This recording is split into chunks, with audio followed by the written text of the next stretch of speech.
This episode of What the Tech is brought to you by Harry's. For guys who want a great shave experience for a fraction of what you're paying now, go to harrys.com. And now Harry's is offering a free trial set. Just pay the shipping by using the code WhatTheTech at checkout. What the Tech?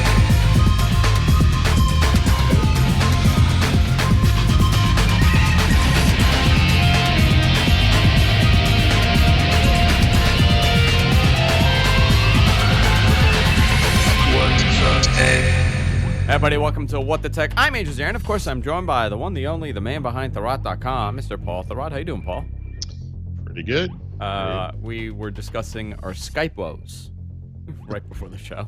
We've only touched the tip of the iceberg of our Skype woes. It's turned into such an unpredictable application. I want to believe that they're going to get this right. I really do. And I got to tell you, I'm just sick of it. It's ruining everything. You know, I'm going to tell you why it's ruining my life. And before I do that, let me go into that would have been a great segue to an advertiser. Yep. For some other service. For some other service. Just like Skype, it works. The problem that I have is the inconsistency, and I know people are going to message me and tell me, no, Skype works perfectly for me. 90% of the time when I use Skype, it's perfect if I'm using it for personal use. But because of what we do here and the way that we put things together, it's very unpredictable. So at times, I could do 1080p video with Skype, and it's amazing. And then there are days like today, I'm doing 640 by 360 with Paul. I'm sending him like 180p video. He could barely see me. I'm a tiny little blur on his screen. So it's very unpredictable for us. So if we're starting late, that's probably the reason why today. But I really wish there was another option other than like Google Hangouts or something. Something that was like at the quality of Skype that would make our lives a lot easier. I don't know what. And by the way, there is a pay service. There is Skype TX, which is their production software. It is the same exact thing. The same problems that you have with Skype connecting with other users. You have the same exact problem with, on the consumer end and on the professional end. So I have no idea what to do at this point. These are days I want to leap out of the window. And Paul will hopefully catch me while he's waiting. You're going to look next to you, and I'm jumping next to you. We'll hold hands. That'll be it. I mean, I will say, I think a lot of people listening to this will hear your problem and say, well, yeah, but you use Skype in ways that other people don't. Yeah, I know. But I use Skype like normal people, and it just all day long, it's an incredibly frustrating experience. I'm getting tired of it. I had an issue with one machine, and because I was running on a God knows what version of Skype that they have updated 10 times in a week, it refused to acknowledge that I have set the sound card to a specific sound card. So I would set it, I would hit apply, I'd hit OK, and it would say, no, I don't want this. Every time. I would have to do it like 6-7 times, and it finally would work. So it's I love you, and I hate you, Skype. That's it's such a terrible relationship I'm in with it. Guys, we have a lot to talk about. Broken. We have so much to talk about. We have a Microsoft event tomorrow. It is not a Surface event. It's the Windows 10 October event, which maybe we'll get some Surfaces. We'll find out. I have so many questions for Paul, and I know a lot of you have questions for Paul also. So if you're in our chat room, I know there's over 100 people in there right now. If you're in our chat, feel free to send us your questions. Change your nickname in there. Send us your questions, and I will do my best to kind of bring them forward to Paul and make it entertaining for everybody. Guys, before we continue, I want to thank our sponsor, and that's Harry's. I've been talking about Harry's for God knows how long. And let me tell you, Paul uses a Harry's razor. I saw your Harry's razor. That's true. When I stayed over, I saw your Harry's razor. You had a Harry's box, and you have Harry's razor. So you're a user of Harry's. I'm a user of Harry's. My father is. Jess's grandfather is. Jess's stepfather is. My brothers. I have bought a Harry's razor for almost everybody in the family because this is a very easy way and very inexpensive way to get somebody, get the guy in your life, a phenomenal gift that looks unbelievable, and it's not going to break the bank. They have a great promotion also. If you go to harrys.com right now, you can sign up for their free trial set. You just pay the shipping, and you use the offer code WhatTheTech at checkout, and you sign up. You also get their shaving balm, which is a great addition. These are some of the great things, and I keep telling you guys, but I'm going to constantly, put this in there because I use a Harry's razor every single day when I shave, and you're going to say, Andrew, you have a beard. Yes, I do, but I have to clean up. I got to shave on top and on the bottom. They're inexpensive. It's just $2 per blade compared to $4 that you're going to pay in the store. Once you go to the drugstore, they lock this thing up. You can't get these expensive razors, these high-quality razors. You got to wait for some guy to come with a key. It's a whole thing. These are delivered to your door, free shipping. It's awesome. They have the soft flex hinge now for a comfortable glide, and the Harry's 5-blade razors. It now includes the soft hinge blade, the soft hinge handle, the trimmer blade for hard-to-reach places with the lubricated strips, and the textured handle to give you more control if you're shaving in the shower or you got to get slippery in the bathroom for you. These guys have a great promo. Go sign up. Go to harrys.com. They have a free trial set which comes with the razor, the 5 blades, the shaving gel. And when you sign up, you get the shave for the shave plan. You just pay for the shipping. This is awesome. Use the code WhatTheTech at checkout, and you get the free shaving balm. Let them know. Also, tweet them. They love to hear from you. Whenever you buy a Harry's razor, tweet them. Let them know that we sent you. It helps us out, and lets them know also that Andrew's doing some good stuff here. Harrys.com. Use the offer code. Use the coupon code WhatTheTech at checkout, and sign up for the free trial. Awesome, awesome, awesome product.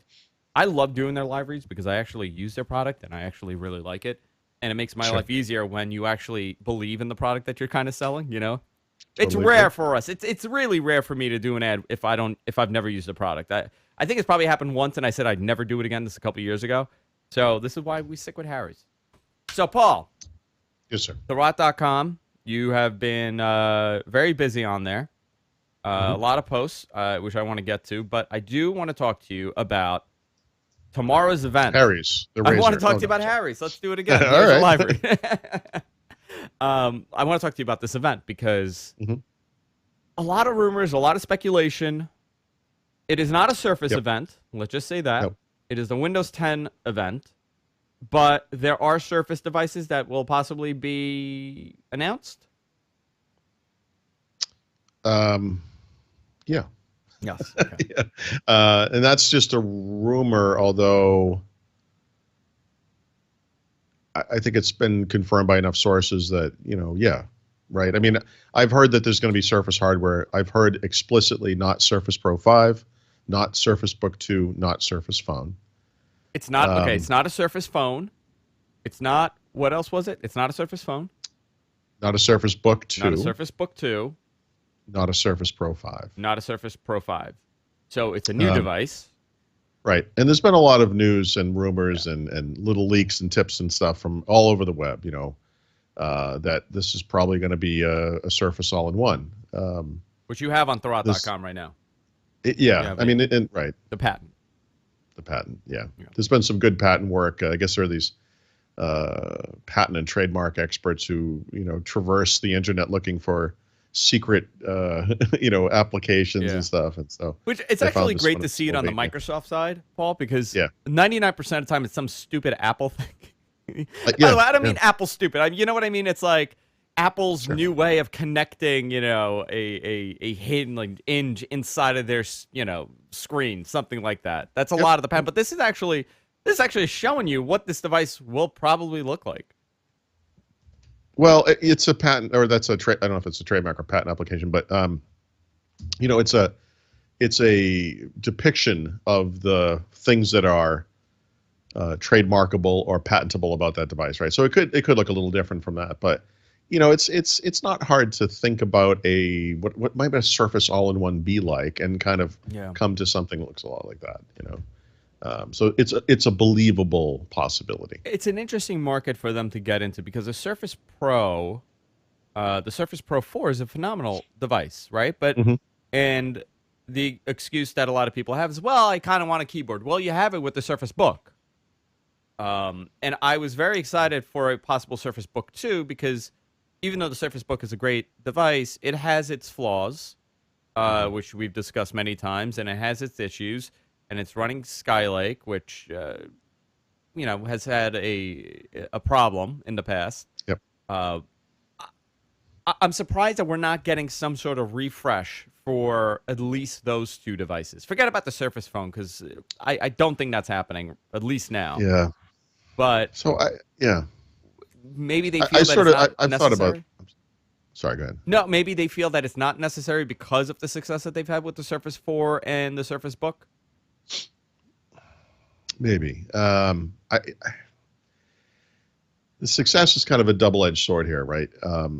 After peaking about 3 quarters ago, Surface sales have actually declined for the past 3 quarters in a row. Okay. I think it's fair to say, that this generation of Surface devices has nonetheless been the most successful so far. That they really hit a nerve, I think, with Surface Pro 3. They kind of continued that with Surface Pro 4, which is even better. And then they came up with this brand new device, Surface Book, which has a bigger screen and is a true laptop. And they've certainly had success. On the flip side of that, though, they also have had problems, right? Reliability problems. And I know from my sources at Microsoft that those problems are all tied back to that Skylake chipset.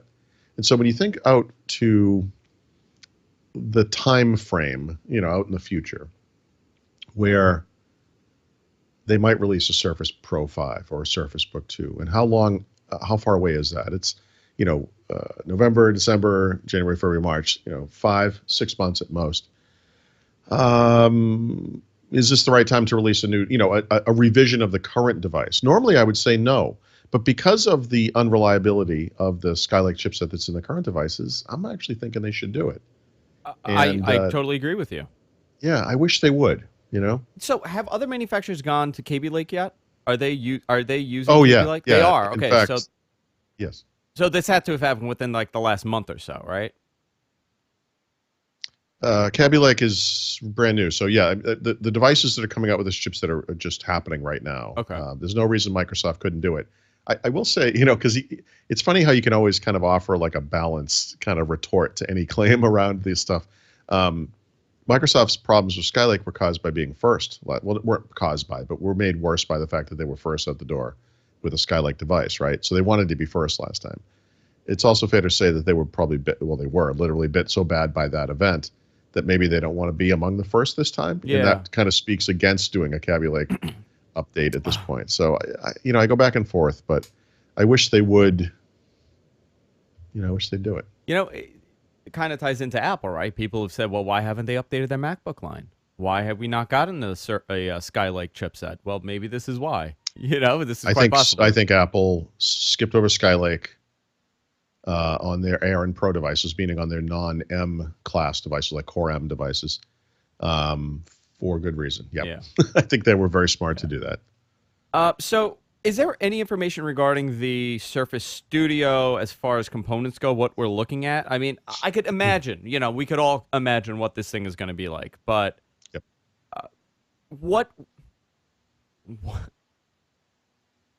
What would be the attraction towards this device compared to every other all-in-one that, HP's making some awesome all-in-ones, Lenovo's making some all-in-ones, almost everybody's doing it.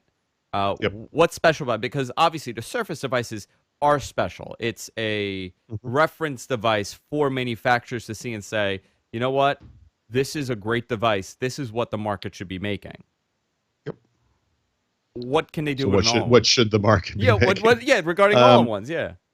Yeah, they did a good job with Surface Pro 3 first, and then with Surface Pro 4, kind of formalizing that 2-in-1 form factor, right, for tablets / 2-in-1s.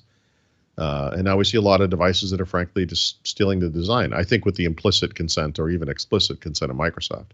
And so, how you look at the all-in-one market, it's not hard to differentiate yourself from the iMac, which has to be the number one all-in-one computer, right? Yeah. Windows supports multi-touch. It supports pens. These are capabilities you can build in. You could build a thing that was an iMac that just had that, and that alone would be some differentiation. How you differentiate it from PCs is a little tougher because we've seen a lot of the obvious stuff that you can do. You grab the screen, you pull it down toward you, you write on it like it's a giant writing surface. It's not hard to imagine that. It's not hard to imagine them adding Surface Hub type capabilities, meaning that you could have two things on the screen at the same time, and maybe the right side would be like a writing pad or whatever, and the left side would be the display. Yeah. The normal, like a computer display. Yeah.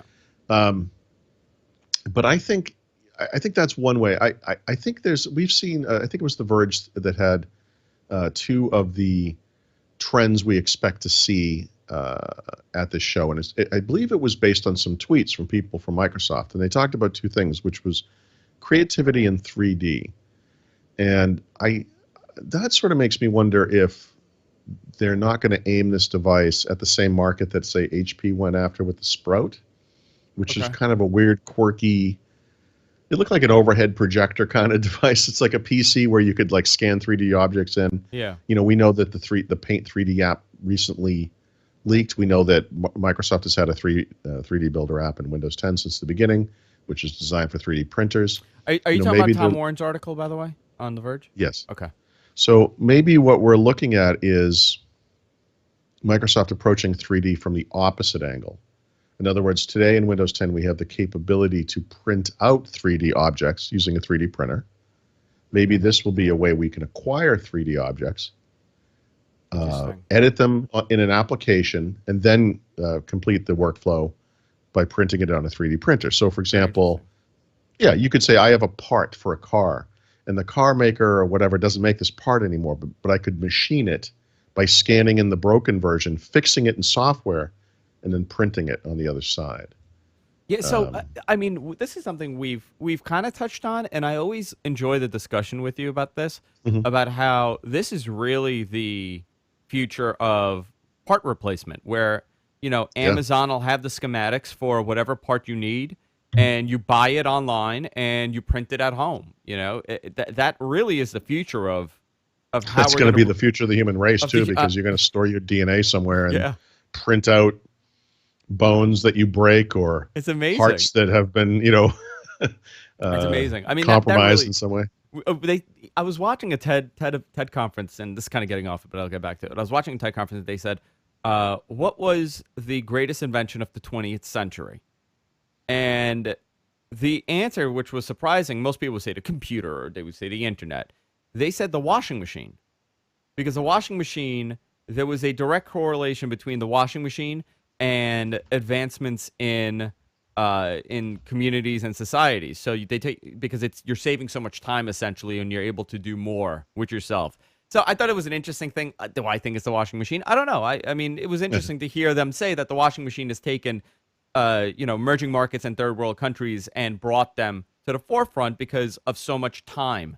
And it kind of represents that you are now in a position where a machine is doing this. You no longer have to do this. 3D printing will be the 21st century's washing machine. This really will be the future for a lot of things. Right. Yeah, it's incredible. I could get a hair transplant. I want to look like Paul. I could just print out a new head and just pop Paul's head. The other head thing, you know, you can. It's funny. I don't expect this device to meet all of these needs, but you can kind of see where this stuff's going. Microsoft has holographic technology. Holographics are a way to manipulate a 3D object in space in front of you. It's a level of interaction that is not possible on a flat piece of paper or screen, right? When you can actually, you know, move around an object in space, zoom in and, you know, explode the view, etc. That changes everything. Microsoft is building Windows Holographic into Windows 10, right? That will be part of what we see, I think, tomorrow. There's no doubt about it. And I don't know about the Surface device, but I mean, you can see this as a step, right? Or a potential step. I mean, I don't really know what it's going to have, but I see it as a potential step toward this kind of mixed reality future that Microsoft keeps talking about. Is that the future of Windows, you think? Is this? Because it seems like that's what it's going to be. Yep.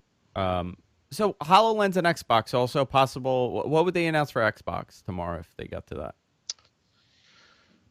Yeah, so I could only speculate. I mean, I've heard there will be no streamers. You know, we've talked about the possibility of a Chromecast and Roku style Xbox branded streaming device for a couple months. That is not happening. That is not happening.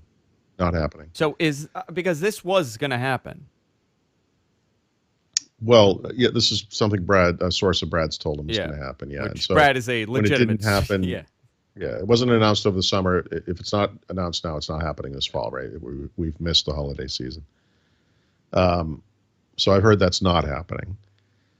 You know, Xbox One is based on Windows 10, and so it's possible that what they're going to promote tomorrow with regards to Xbox is that stuff. You know, the features of the next version of Windows 10 that will impact Xbox One and how, and maybe a furthering of their cross-platform capabilities like Xbox Play Anywhere. Okay. But that's something I've literally heard nothing about. Here's one for you. How about a mixed reality solution of some kind for the Xbox One? That's just complete speculation on my part, but that would go you with picture HoloLens. That would work with HoloLens or some other or device? a third-party HoloLens type thing. Okay. You can't offer a $3,000 peripheral to a $300 console, right? Yeah. It has to be something a little down market, but maybe, you know. So with HoloLens, let's talk about that a little bit. Mhm. This is, it's such a fascinating device because I've done the demo, by the way. HoloLens. The HoloLens demo. Yep. Did you do it at the Microsoft Yeah. store in New York or Yeah. something? Is that, Yeah. It's quite impressive when you're talking about when you're going from like these Samsung, like I had the Samsung VR, and you use that, and then you use something like this that's augmented reality, and it's a little bit different. I mean, the Samsung VR does augmented reality too, but it's nothing compared to the HoloLens. Now, this was a while ago, but what you had tested initially, what you had done, you said blew away the last demo that you had. Remember the prototype demo that you took, where you were like on Mars, and you came to me and you said, and no, at the time that was really impressive. Your reaction was, "Oh my God!" Like you had to real, think for a second where you were.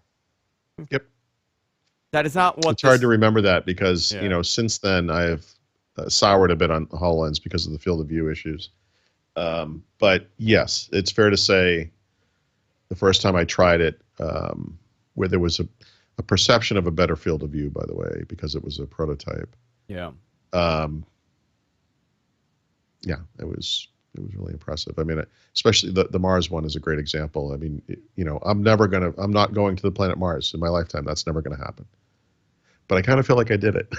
Like it really was that realistic. I mean, there were VR experiences like Google Street View, which are pretty cool. And they're neat, and it's the next best thing to be in there. But it's not quite that immersive. It's good. It's like a step in that direction. But there was something about that particular demo where, it was really impressive. So what would they announce for? Here's a question. I heard rumblings that there was a possibility for some sort of streaming service. A streaming service. Yeah, for gaming on their own. Oh, I've not heard about that, but that's a great idea. You and I think have talked about. So I was told by service, right? a friend that works for another one that there was rumblings that Microsoft will be building their own platform for streaming games. Okay. I don't know. Idea. This was about like 3 weeks ago that I heard about this, and it was the first time, and they had no other information. And the way that he got it was he went out to lunch with a friend, and he was being asked for a lot of questions. Okay. So I thought maybe that would play in with the Xbox news. Yeah, I don't know anything about that. So I've always thought that's a great idea. When OnLive did it, I thought it was a great idea. I think it's still a. Oh well, they did buy what is it, Beam, right? They did buy that company, Beam Pro. Yeah. So that actually might be exactly what it is. Okay. That they may. Yeah, I've not heard it. Rebrand or something. So how about an Amazon Echo type device? Is there anything happening with that with Microsoft? Because man, Cortana would work well in that scenario. Yeah, so there's been some rumors about that as well, and I don't know, the truth of those rumors, but I sort of feel like with this kind of consumer device that if they don't do this now, they're going to miss out on something very important. And I think we've talked about this kind of notion that they need to just do these things, even if it doesn't directly make money. That they just need to have the feedback that they would get from users using the device that they can improve the service. Like they need to get Cortana off of just the PC. I realize it's on phones and I know it's on Xbox, but really the only serious use of Cortana, and by serious, I don't mean in numbers. I mean numbers plus the complexity of things people are trying to do. It's just on PC, and they have to go beyond PC. People don't have personal relationships with PCs. People don't leave their PCs on all day in some corner of their house where they can just go talk to it. they need a device. And so this is, again, is an area where I've not heard about this explicitly myself, but yeah, they need to be there. Yeah, they need to do a lot of things. Yes, they do. Um, Yep, and that is a source of frustration for people like me. I think that should be the quote of the day. They need to do a lot of things. With Windows 10, I have been more in the Windows experience because I really, really like the operating system. Windows 8 was such a turnoff for me. Is it ringing? Sorry, we were talking about this before the show. It is insane to me, the devices that just start pinging, chime in my office. Anyway, when it finally goes away, right? When you finally say enough is enough and you get rid of everything, you're going to miss all those chimes. It's going to be subliminally telling you what time it is and what you're supposed to do. That's how you control. No, you know what this is? This is it's not a Pavlovian reaction. That's not the right phrase. I'm not hitting on the right phrase in my head, but my son is deaf, as you know, and you saw him, right? Did you see him this week? Yeah, I did. You've seen him before.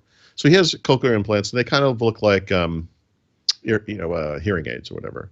But when he was a baby, like, he got the first cochlear implant when he was 18 months old, and so for a kid that young, obviously it's very easy for that thing to come off of his head. It's incredibly expensive equipment. You can't step on it or whatever like that. And he has to wear it in order to learn how to hear, back when he's 18 months, 2 years old, whatever. So what they do for children with cochlear implants is they build a beeper into it. And so when that thing falls off his head, it goes beep, beep, beep. I still hear this sound. 15 years later. You still hear it in your head. I have nightmares about the sound. Like, because it's off. You got to find it. It runs right up the back of your spine. It never goes away. And I think these Skype chimes and whatever, they're exactly the same. Like, they have the exact same impact. It's really awful. There's something terrible about it. Sorry. No, go ahead. I'm scarred. By the way, this is a very good time for me to take a little break and talk about Thurrott.com and Thurrott Premium. Okay. Guys, I am a Thurrott Premium member. I have to tell you that. I bought it, not because anybody offered it for free, because I want it. I have a Thurrott Premium number. And here's the great thing about Thurrott Premium. You get so much content on Thurrott.com. You have the First Ring Daily podcast that you and Brad do. Today's was, I don't want to spoil anything because you haven't posted it, but today's was the best. Today's was the best. Your positioning on the show was the best. I thought it was awesome. Little peek. Brad, it was in New York City on the street, and Paul is on his couch, which is awesome. Yep. So you guys have done about 17 episodes. Fridays, it's live, and it's available for everybody to watch on Friday. So if you're available at 1 p.m. East on Fridays, you can go to Thurrott.com, check out the live show there. But if you want to sign up for Premium, so you get the podcast, and you also get a whole number of other things. Premium access to the forums. You get what's the article that you write? What do you call it? The premium article. Do you have a name for it? The article? Yeah, like when you do the premium, is there like a special name? Oh, no. There's a bunch of different types of articles, okay. But I do like a health tech thing. The health tech thing, yeah. So if you go to Thurrott.com, you can sign up. $64 for the year.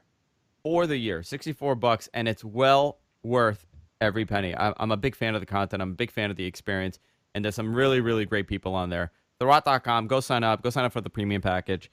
I'm a big supporter of it. Whatever Paul does. Because you put out good stuff. If you put out crap, Paul, I'd say, Paul, that's absolute crap. You would do the same for me. You tell me that all the time. Andrew, everything else you do is crap. I want to talk to you about your wrestling show. Listen, man, that's my bread and butter. Just kidding. This is what I do in life. I talk about wrestling and technology. We did have a pajama party. People are asking.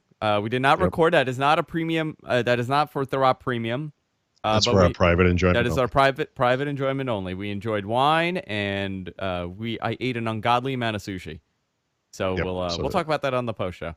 So tomorrow's event, with software, with Windows itself, are you what are you expecting that they're going to announce? Because I mean, we pretty much get the announcements with these builds, right? Whenever there's a new build that comes out, we kind of see the direction that they're headed. Is there something that they're holding back that they're going to unveil for the next, version?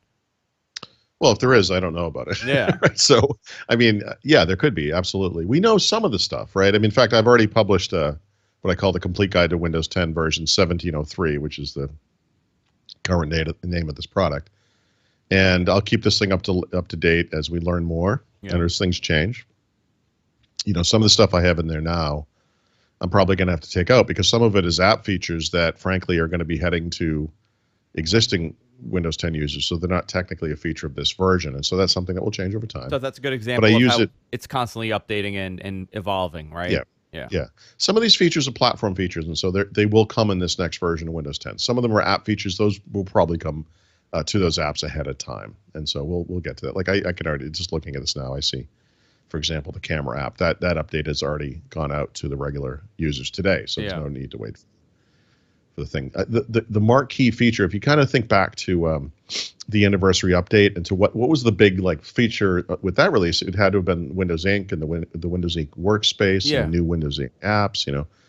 It's kind of a goofy thing in a way because it really impacts a very small percentage of users, but the idea I think behind this is to make it aspirational, that you as a Windows user will see that this thing exists and will want to get a more capable PC. Interesting. So you can take advantage of the pen-enabled experiences, right, that Microsoft added in that version. And so I think they're going to do the same thing for holographic with the next version, and that the marquee feature will be Windows holographic. What does USB Audio 2.0 support? I have no idea. No. So if you have a USB 2.0, a USB Audio 2.0 device today, you need to load drivers before that thing will work. Oh, so natively will work. Yeah. In other words, this is what they call inbox drivers, and it's in dash box, not like inbox, like an email inbox. Meaning these are drivers that ship with the OS. And so the point is, you plug in your mouse and it just works. You don't have to. There's no driver installed for mice anymore. That just happens. That's called inbox driver support, and that's what this is for USB Audio 2.0. Okay.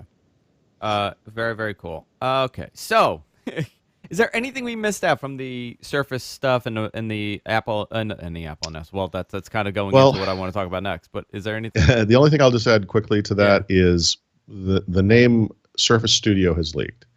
As the name of this all-in-one, and that's probably the case. That's not something I've heard directly, but that almost certainly is the case. There is a mysterious other name though. Which people are now speculating about, and that name is Surface Dial. And when you hear a name like Dial, especially if you're old-fashioned, you might think phone. Right. What if that's the goofy code name for phone? In other words, the Surface phone that we know at least we're working on and probably still are working on today. Yeah. Does this mean that they are still working on it and that it's codenamed Surface Dial? Maybe. I don't know if it was Brad or I can't remember where I heard this, but I've heard another possibility for the name. I don't know if you remember this, but OneNote for Windows 8 or OneNote for Windows 10, I don't remember which version, used to have a radial dial menu. So that if you pressed and hold, you'd get this thing that would spin around. And it was kind of an interesting attempt to make a touch/pen first UI that was suitable for those kinds of peripherals or for those kinds of interfaces, but still had a lot of options on it, like a ribbon for the modern era. And I don't remember again where I heard this exactly, but there is some speculation that maybe that's all that is. It's just maybe this will be a dial type radial menu interface that will be on that Surface device. So Daniel Rubino said that it could be a wireless remote for Surface PCs and artists. Yeah. That was his speculation. Right. Yeah. So, right. And that's some good speculation based on, the words we've heard. So we've heard creatives, we've heard 3D, we've heard, the Surface Studio all-in-one device. It's, we're all guessing, what it might be. This is the fun part, right? You know what? It is in a way, but to be honest, this stuff for me is, I'd like this to be be I just want to get it over. It's like the election, Here's a rendered image. So Surface Dial could be similar to something like that. Okay. That's what he's speculating. Sure. I like the speculation part because it's never as, it's always disappointing at the end. I mean, I do with the Apple stuff more, but that stuff is like insane. But with the Apple stuff, let me tell you what's a little more interesting to me is, Microsoft will often release something and say, well, we're going to do this thing. And then that thing never happens, And speculation about devices before they're even announced is, whatever. I feel like a lot of this ruins the events. It happens to Apple. It happens to Google. It happens to Microsoft. Yeah. But there was, Microsoft, there would be an interesting, almost a book or maybe a huge article to be had about just all the times Microsoft said they were going to do something and then ended up not doing it. Yeah. And the big Surface one that comes to mind was, and I'm going to get the word wrong, I've just forgotten it like an idiot, but they were supporting this notion of expandability. Like if you think about that Surface type keyboard, they were going to allow you to clip on other types of things, and they showed off like a with the DJ. Yeah. Right, and it had a name like Surface Slice or maybe it was Surface Slice. It was something like that. And the idea was that this thing was going to be like a standard of sorts. They were going to let people create their own interesting peripherals. And I thought that, that's really cool. And I thought we would see things that were just as simple as third-party keyboards, which never materialized ever. And none of those devices ever shipped. Like all the possibilities that were so much more interesting than just third-party keyboards never happened. Yeah, and I'm curious about that. Yeah, I'm curious about that. I'm surprised that there wasn't more Surface, add-ons like that.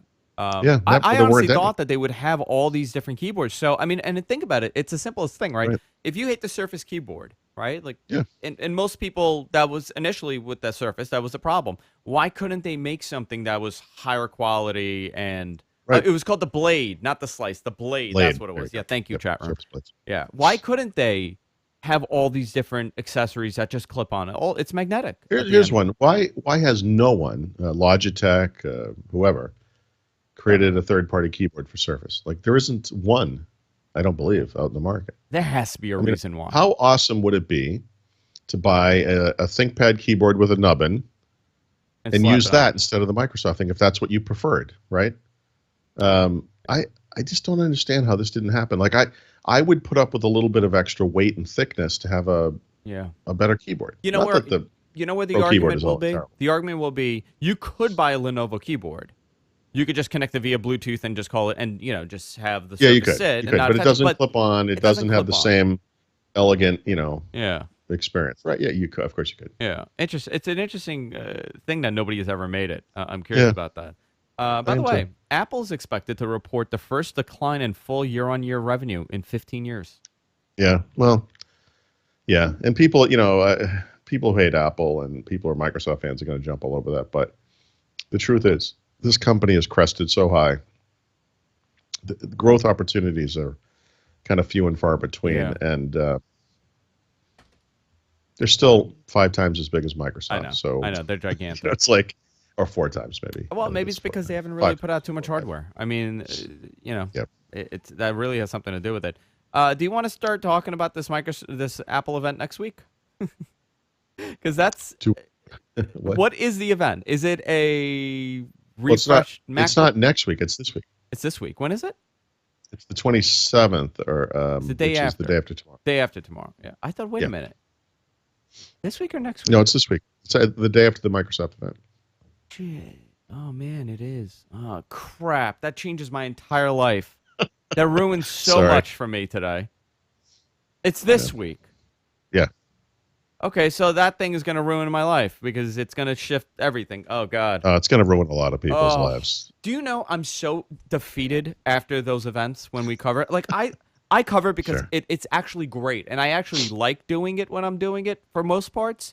And then there'll be like a 25-minute demo on using Pages. And I really hope that's not what we're going to get, It seems like we're going to get 3 new Mac laptops. Yep. So new MacBook Pro with that weird OLED screen, right? Mm-hmm. The Magic Toolbar. Is that what they're calling it? Supposedly. The Magic Toolbar. Mm-hmm. Son of a gun. Every time I buy a new Mac, it just has to come out. It has to happen. What was the other one? Refresh line, right? It's a 13-inch version of the MacBook, right, which has been kind of long anticipated. The first time they announced that device, you obviously think, well, wait a minute. Why don't you make a bigger version of this and you can just get rid of the MacBook Air? And I think maybe that's what this is, or the MacBook Air kind of limps along for the next year because they need a low-cost entry for education, for just entry-level buyers, whatever. But I think the modern Mac portable line going forward is MacBook. What is the current one, like 12 inches or whatever? 12 and 13 inches? 12 the MacBook, MacBook Pro. Yeah, just MacBook. I think I it's think it's 12 inch. 12, right? Yeah. Yeah, so 12 and 13, and then MacBook Pro 13 and 15. And there's your lineup, and that makes some sense. Yeah. I mean, I do think there's a market for a bigger MacBook, like a 14 or 15-inch version or I, you, whatever. But I don't. You know what's interesting about the MacBooks? I never see a 15-inch MacBook Pro out on the market. I always see a 13-inch MacBook Pro, and I never see the 11-inch MacBook Air, which is they're going to kill it, right? That's done. the 11-inch, yeah, Yeah, that's going to be done. yeah, it's suitable for children. Yeah. Sorry. Uh, Yeah. I don't know what you do with the MacBook Air at this point because the MacBook is Hopefully that everything doesn't except for explode. perform. Yeah, I mean, except for performance. You really don't have too much performance with the MacBook, but the MacBook I Air just think is. but people don't need that performance for the most part. The MacBook Pro is kind of just like premium Windows laptops. It's almost like a workstation, right? Like the number of people who need that kind of power is kind of going down. If they could fit Seriously, Paul, I bought the i5 and not the i7, and I was so disappointed in myself that I couldn't wait to get the i7 version of the MacBook Pro. Let me tell you something. No difference. it doesn't matter. Doesn't No, matter. that doesn't matter. No. I've been told by many PC makers that when you think about the differences in things like SSD speed, RAM, Yeah. or processor, the smallest gain you'll ever get, and sometimes it's almost no gain at all, is going i5 to i7. Yeah. And That's no, the smallest impact. It's not tremendous. all. I mean, listen. Here's a crazy thing, and a lot of people don't realize it. If you have a 13-inch MacBook Pro, like I do, Yep. and you're buying an i7, you're not buying a quad-core i7. You're buying a dual-core i7. Yeah, it's a laptop part, basically. It's a laptop i7. On the 15-inch, they have a quad-core i7, but on the Right. 13-inch, which most people have, it makes no difference, really. All you're getting is a little bit of a speed bump. Instead of like 3.2 gigahertz, it's 3.6 or whatever number it is.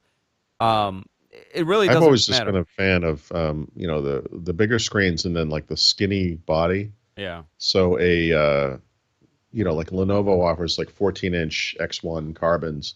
Those are like kind of in a sweet spot, size, weight, Yeah. etc. I really feel like a 14 or 15-inch MacBook That'd be wonderful. could have a big market. Yeah, it could be. But I'll tell you something though. This MacBook is really pretty. It is, yeah. Oh man. I mean, it's really, really a beautiful The device. existing one, you mean? The existing one. I mean, This listen. is too small. You think 12? Right. Yeah, 12 inches is a little small. Too small. So we're gonna get refreshed hardware, I guess, on that, right? Like no design changes. I'm guessing. No, and it's not hard to look at that thing and imagine what a 13-inch version could look like. The question is whether Apple is going to extend their middle finger at the earth and not give us a second USB-C port, which would be horrible, but you could picture it. Well, that's the other problem with the MacBook Pros because a lot of the rumors are saying that they're going to do the same exact thing. The MagSafe is going to go away. It's just going to be USB-C, and they're going to have like Thunderbolt and USB-C, and that's it. You know what? It's fine as long as they have two or three of them. Like Yeah. USB-C, I was kind of explaining this to my wife because the new X360 that I just got from HP, the the HP Spectre that my wife is using are USB-C based, right? And USB-C is it's like the magic port. It does everything. Power, expandability, display, keyboard, mouse, storage. You can throw a hub off of it. You can chain Thunderbolt things off of it. It's astonishing. Apple was dumb to only put one in the MacBook. That is just the punching yourself in the face kind of thing. So I just don't does it make understand. sense for Apple to go to Skylake and not Kaby Lake? No, and so I know what you're referring to because I've seen this Yeah. research note like Skylake. What are you talking Skylake? Yeah, That because can't be everybody's right. That saying makes that no they're going to sense. That makes Skylake. no sense. That's the No rumor sense. for all of them that they're going to go to I Skylake. cannot imagine that can't be right. That cannot be right. I think, and if it is, I would be astonished. Well, would if be- it is, it's a year later and they figured it out, Yeah. right? But I that makes no sense to me. I'm sure we'll probably get a refresh to the Mac Pro since it's been 3 years since they updated that So thing. supposedly not. I've Really? heard no. And the iMac and their Thunderbolt display supposedly are being updated, but not tomorrow, not this week.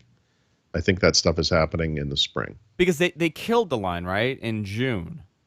The Thunderbolt. The Thunderbolt display, right? That was retired. Yeah, and I think the issue was it was like 4K older Thunderbolt standard or Yeah. something, and they're going to go 5K, 5K to fit the other Thunderbolt one.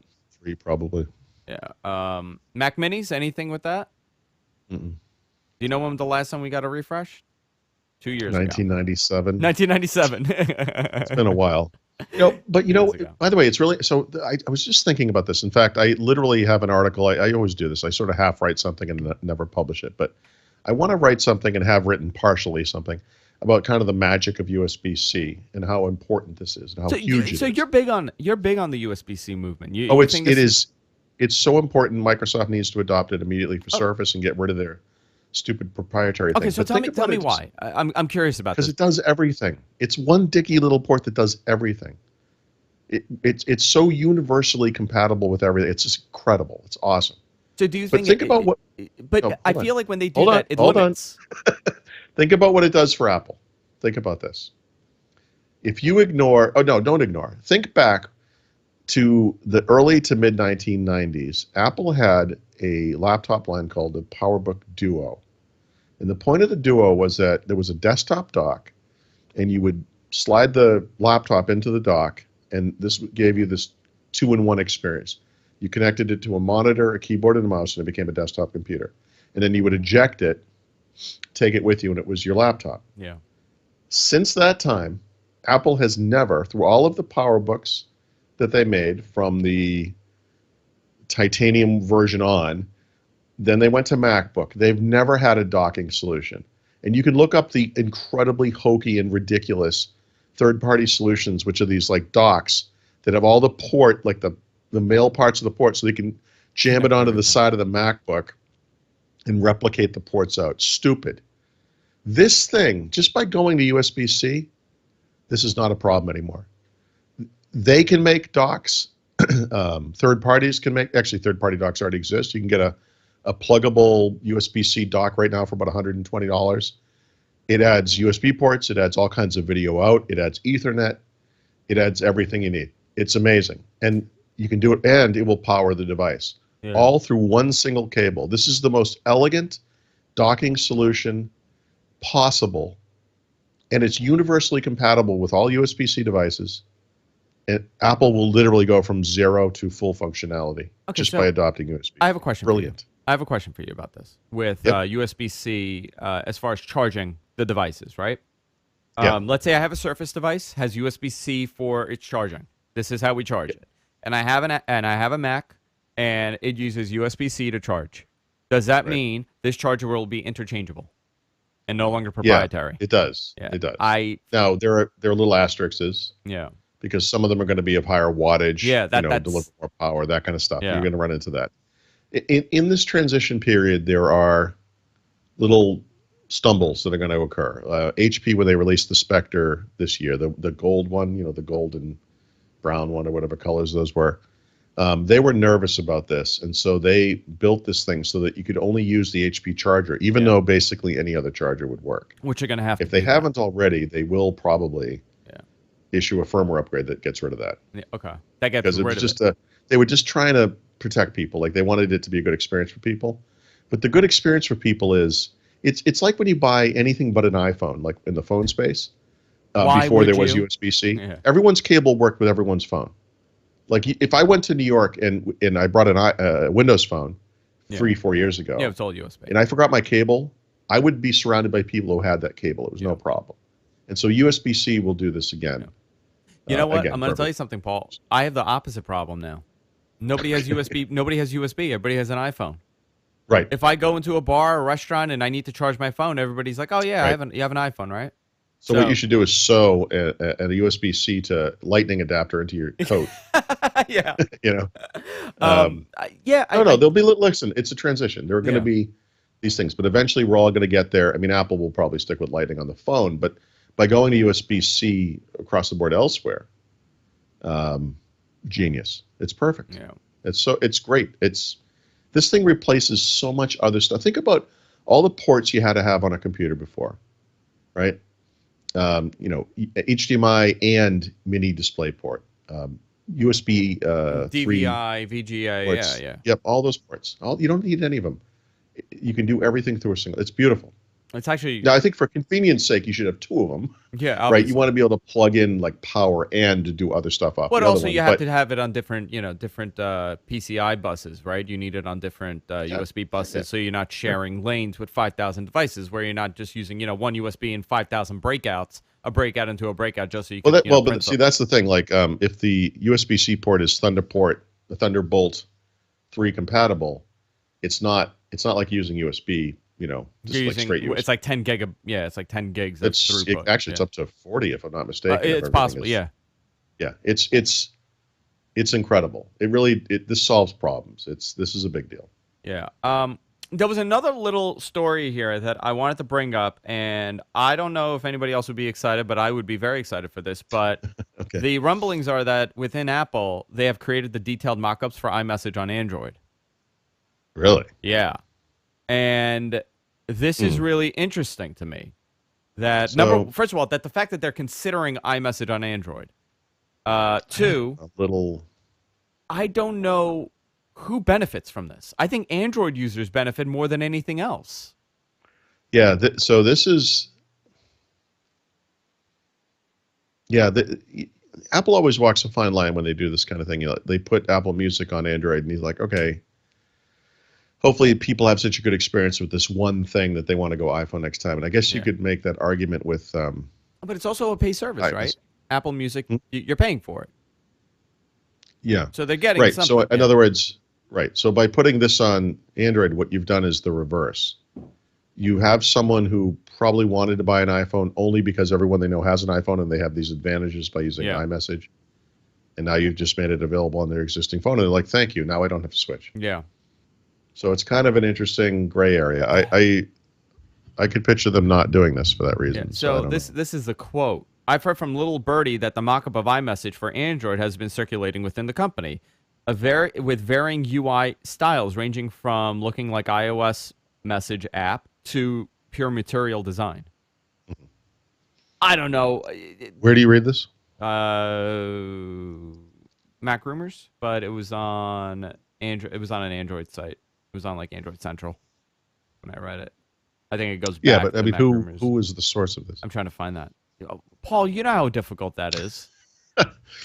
Well, I mean, it matters, right? I mean, because there Yeah. are some people out in the world who have very good contacts. I'm trying to at find. Apple. I'm trying to find it because it's not telling me who the source is here. The Apple's. Let me see here. I can't find it. Maybe it's Gruber. I'm guessing. Yeah, I mean, I'm he would guessing. be I'm someone guessing who it's. has. I'm guessing it's Gruber. Okay. Yes, it's Gruber. Yeah. Oh, okay. So it's Yeah. interesting. Yeah. But I don't know It's where they believable. benefit. I don't think they benefit from it at all. You know what sucks? I'll tell you something. On Mac OS, I have iMessage on here, right? That's how I communicate with people. It's limited. I don't have the same functionality that you do on iMessage on an iPhone. I could receive stuff. Like I could get some stuff that you try to send me if it's iMessage, but it won't Mhm. be like it'll be kind of like cockeyed. It'll be like crooked or in the wrong spot. Like Jess was sending me some sort of like exclamation point that it Right. does. Like it's called like I think expressions. I think that's what it is. I can't get that on iMessage. I don't I know. can't send it. I could only see it. It's the most bizarre thing that they've limited iMessage on the Mac compared to iOS. When you would imagine you want it to be one unified, operating system. It's an incentive that you're on this platform, and you could get everything.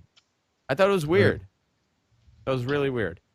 Yeah, that was it. I think that's it, right? We covered everything. Where are you going next week? Well, this week I'm going to Vegas, and Yeah. so I'm going to cover the Microsoft event live on Twit in the morning. I've got to do Windows Weekly that day from home. Tomorrow Mary morning. Jo will be at the show. Brad and I are going to try to do some podcasts where he does kind of like what we did today, except Okay. from inside the event. And then tomorrow night, I can't believe it's that soon, but tomorrow night I'm going to fly to Vegas, and I get there, 2:00 in the morning my time. It's going to be Wow. horrific. And then what time do you get back? When do you get back? Saturday. Oh, okay. So I'm only there for 2 quick days. Yeah. I'm doing some fun stuff in Vegas. I don't know if I can talk about it yet, but suffice to say, there will be a video that will be quite amusing to people. I think, Oh boy. by the time I get back, yeah. Guys, you want to help us out, subscribe to the podcast. We're everywhere podcasts are available. Or you can go to gfknetwork.com, watch the show there. We're also on YouTube. Subscribe to us on YouTube. It's on Thurrott.com. Thurrott Premium. Please go there, sign up. $62 a year. That's it, not a month. A year, guys. And you get all this great stuff from Paul and Brad and the entire team over at Thurrott.com. They're doing First Ring Daily, which is a daily podcast, quick podcast that gives you all the information that you need for that day. A lot of great stuff there on Thurrott.com. You can follow me on Twitter at Andrew Zarian. You can follow Paul at Thurrott, and we'll see you all next week. Bye-bye for now.